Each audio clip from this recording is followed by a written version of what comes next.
Hello guys, চলে এসেছি আর খেলার খবর চ্যানেলে বিগ আপডেট নিয়ে। তো চলো বন্ধুরা, খুব গুরুত্বপূর্ণ আপডেট নিয়ে চলে এসেছি। ফুল ভিডিওটা দেখতে থাকো, স্কিপ করবে না। স্কিপ করলে কিন্তু ভিডিওর মধ্যে অনেক কিছু মিস করবে। এবং এই খেলার খবর চ্যানেলে আমি যারা নতুন আছো তারা খেলার খবর চ্যানেলটাকে সাবস্ক্রাইব করে পাশে থাকা ব্ল্যাক অ্যান্ড ঘন্টাটাকে ডাউন করে বাজিয়ে দাও। বেশি বেশি লাইক এবং কমেন্ট করে দাও, যাতে মোটিভেট হয়ে তোমাদের এই খেলার খবর চ্যানেলে আমি ফার্স্ট আপডেট দিতে পারি।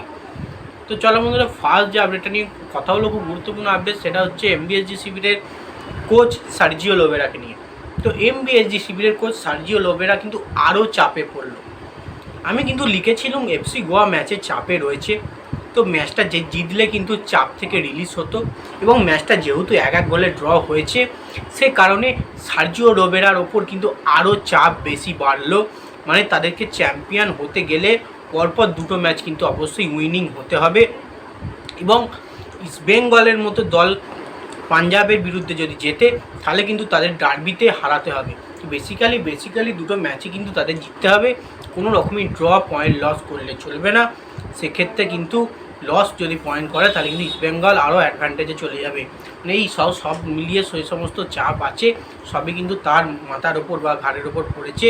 এবং কি প্লেইং ইলেভেন নামাবে, কি প্লেয়ার খেলাবে, সে নিয়েও কিন্তু সে চিন্তায় রয়েছে। কোনটা বেস্ট প্লেইং ইলেভেন হবে ম্যাচের জন্যে, লাস্ট দুটি ম্যাচের জন্যে, সেটা কিন্তু তিনিই দেখছেন। তো যাই হোক, দেখা যাক এই চাপ থেকে তিনি রিলিজ পান কি না, সেটাই হচ্ছে সবথেকে বড় ব্যাপার। নাকি আবারও সেই চাপের মধ্যে পড়ে যায় এবং এ মরশুমে আইএসএলের চ্যাম্পিয়নশিপটা হাতছাড়া হয়ে যায় সার্জিও লোবেরার আন্ডারে।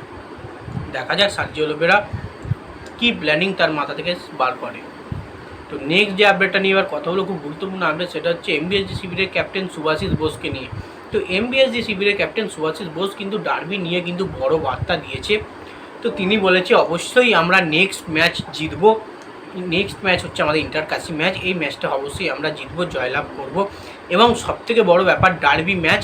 এই ডার্বি ম্যাচ হচ্ছে বাঙালির ইমোশন। ম্যাচ সবসময় 50-50 থাকে।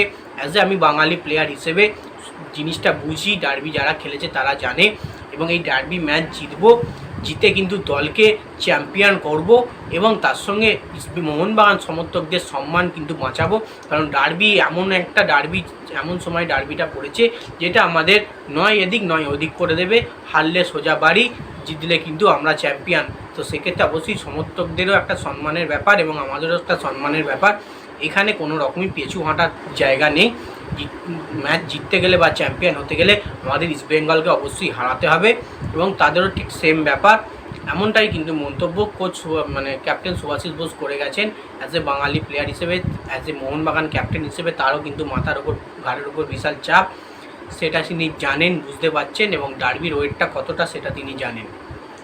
তো এবার নেক্সট যে আপডেটটা নিয়ে কথা বলে, খুব গুরুত্বপূর্ণ আপডেট। সেটা হচ্ছে ইবিএফসি শিবিরের কোচ অস্কার ব্রুজন কিন্তু বলল, পাঞ্জাবের বিরুদ্ধে আমরা বড় জয় নেব। তো বেসিক্যালি তিনি বলতে চাইছেন, আমাদের দল যেভাবে পারফরমেন্স করছে এখন, আমরা গোলে পিছিয়ে গেলেও কিন্তু আমরা ম্যাচ বার করে নিচ্ছি, গোল করে 2-1 গোলে এগিয়ে যাচ্ছি। মুম্বাই ম্যাচে ঠিক সেমটাই করেছি। দল অ্যাটাক করতে পারছে, প্রতিটা প্লেয়ার এখন সেটেল আছে। মিডফিল্ডে রাশিদ, এজেজারি, সব প্লেয়ারই কিন্তু সুস্থ আছেন, সবাই কিন্তু দলের জন্য অ্যাভেলেবেল। আমাদের ফুল টিম রেডি, এবং পাঞ্জাবকে হারিয়ে আমরা চ্যাম্পিয়নশিপের দৌড়ে পুরো কনফার্ম জায়গাটা করে নেওয়ার চেষ্টা করব। এবং নেক্সট ম্যাচ অবশ্যই আমাদের ডার্বি ম্যাচ আছে মোহনবাগানের সঙ্গে, সেই ম্যাচটাও জেতার চেষ্টা করব। এবং এই মৌসুমে আইএসএলটা চ্যাম্পিয়ন হয়েই কিন্তু, বেসিক্যালি চ্যাম্পিয়ন করেই কিন্তু অস্কার ব্রুজন নাকি বেঙ্গল এফসি শিবির ছাড়বে, এমনটাই কিন্তু তার বার্তা। তো দেখা যাক অস্কার ব্রুজন ব্রিগেড পাঞ্জাব ম্যাচে কতটা ভালো পারফরমেন্স করতে পারে, কারণ পাঞ্জাব হচ্ছে স্কোরিং প্রতিপক্ষ। তারা ভালোই সবসময় যেখানে কিছু জিনিস করে দিতে পারে। তো যাই হোক, এবার নেক্সট যে আপডেটটা নিয়ে কথা বলবো, খুব গুরুত্বপূর্ণ আপডেট, লাস্ট আপডেট। সেটা হচ্ছে ইবিএফসি শিবিরের কর্মকর্তা দেবব্রত সরকার কিন্তু প্রাক্তন প্লেয়ারদের নিয়ে কিছুটা হলেও ক্ষুব্ধ বা মন্তব্য করেছেন।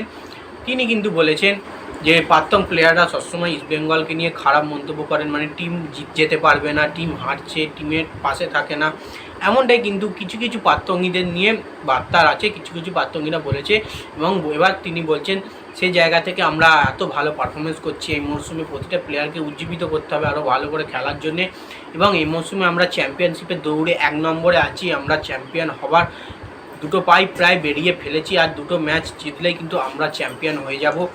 সেই সময় প্লেয়ারদের আরও উজ্জীবিত করতে হবে, ভালো খেলছে এরকম সাপোর্ট করতে হবে। সেই জায়গায় যদি প্লেয়ারদের পাশে না থাকে তাহলে অবশ্যই খারাপ একটা বিষয়। প্রাত্যঙ্গিকদেরকে নিয়ে একটা মন্তব্য কিন্তু করে দিয়েছেন দেবব্রত সরকার।